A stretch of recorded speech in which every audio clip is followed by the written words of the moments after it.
Hey guys, it's Mark, and I'm the part-time British guy.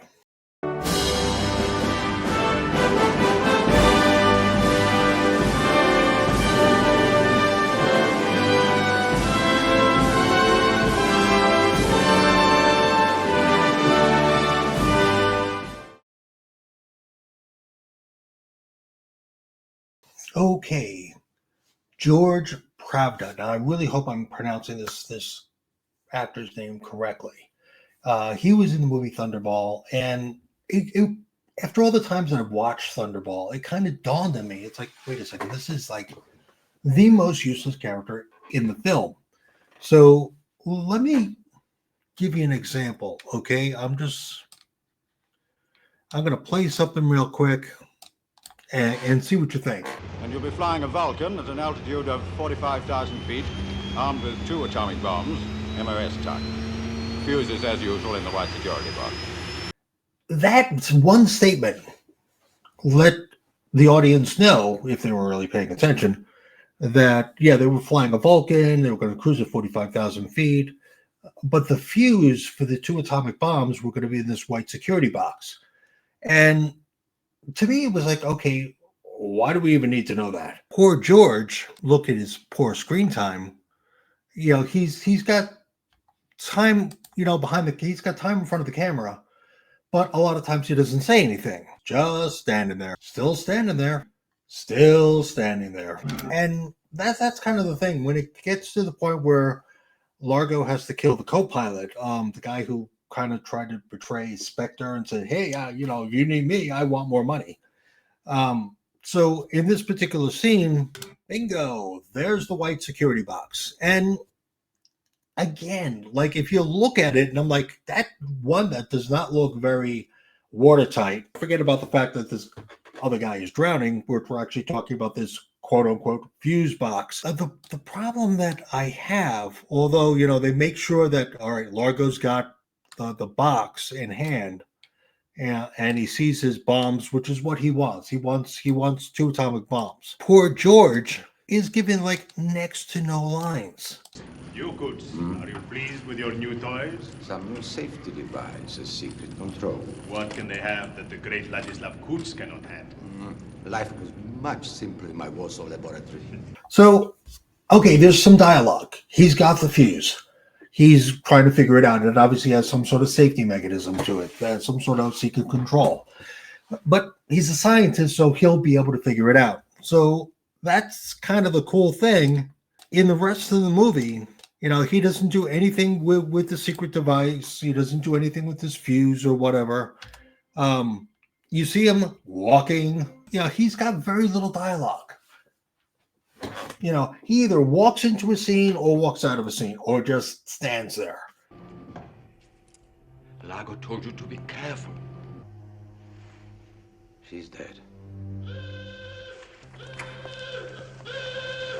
Who's he? I don't know, but he helped me. Okay, when I first saw Thunderball, I had to be like somewhere between 8 and 10 when I first saw Thunderball, when my sister actually took me to see Thunderball. And as far as I was concerned, it was a cool movie because it had a bomber in it, and it had frogmen in it, and it had this spectacular frogman fight. And it was a cool movie. I didn't know too much other than that. I mean, you don't know too much other than that at 8 or 10. But I sat there and I was just kind of like, why do you need an arming device?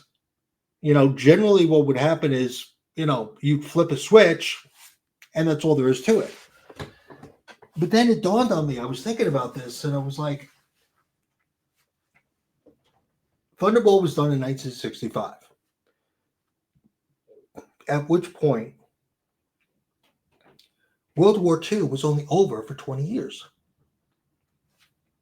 Now, because I'm helping write a book about an American who joins the RAF during World War II, I kind of know these kind of things because we've had to do a lot of research. But one of the things that the bomber crews had to do, whether you were in an American bomber like a B-17 or a B-24 or whatever, or you were in a Lancaster, a British Lancaster or whatever, one of the things you had to do before you even dropped your payload was you had to arm the bombs. So it is entirely conceivable that, especially in the beginning part of the movie, or the beginning part of like the RAF Vulcan scene, the person giving the briefing, I don't know if it's a group captain or a commodore or whoever he is, he basically says, you're the arming switch is in the white security box. So it was kind of, I think, in my opinion, important to know that, yeah, you had to have an arming switch or something that was mobile, something you could take out of the Vulcan, simply because once the Vulcan hit the water and it sank down to the bottom, all that electronic stuff would have been shorted out. That would have been worthless. So you had to come up with kind of not so much a clever idea. I mean, because let's face it, that white box looks nothing more than like a fishing tackle box to me. So they had to create a character.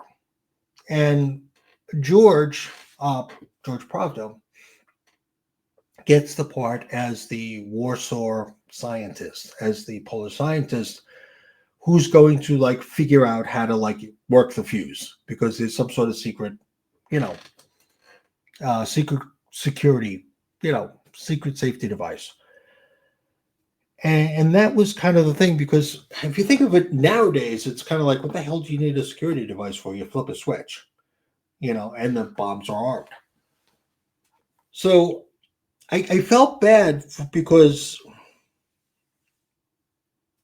given all we know, the only thing you do with this particular character is you walk him in scenes, you walk him out of scenes, he stands there. He has literally very little dialogue.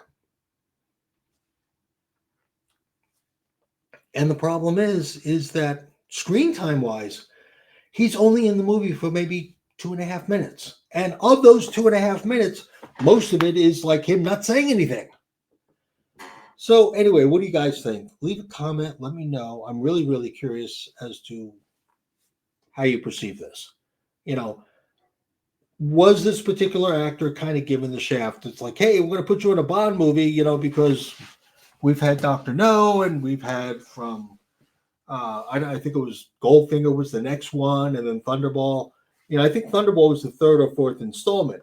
So I mean, you knew you were making sequels. So to approach an actor and say, hey, we're going to put you in a part in this particular movie, and when you get the script, you're in it. Your dialogue is literally less than a page. So personally, I really think this particular actor kind of got shafted. I'm not putting you down, George. I really don't. I just, from a modern standpoint, there was no use for the character. But for its time, 1965, and like I said, the World War II being over for 20 years, it is very conceivable people would have remembered, hey, you have to arm the bombs before you can explode them. So you need somebody to arm the bombs. You needed a character. I just think that they could have done more with this particular actor, other than just give him dialogue that literally is less than a page. What do you guys think? Leave a comment. I'm Mark Stice. Thanks for watching the video. Bye.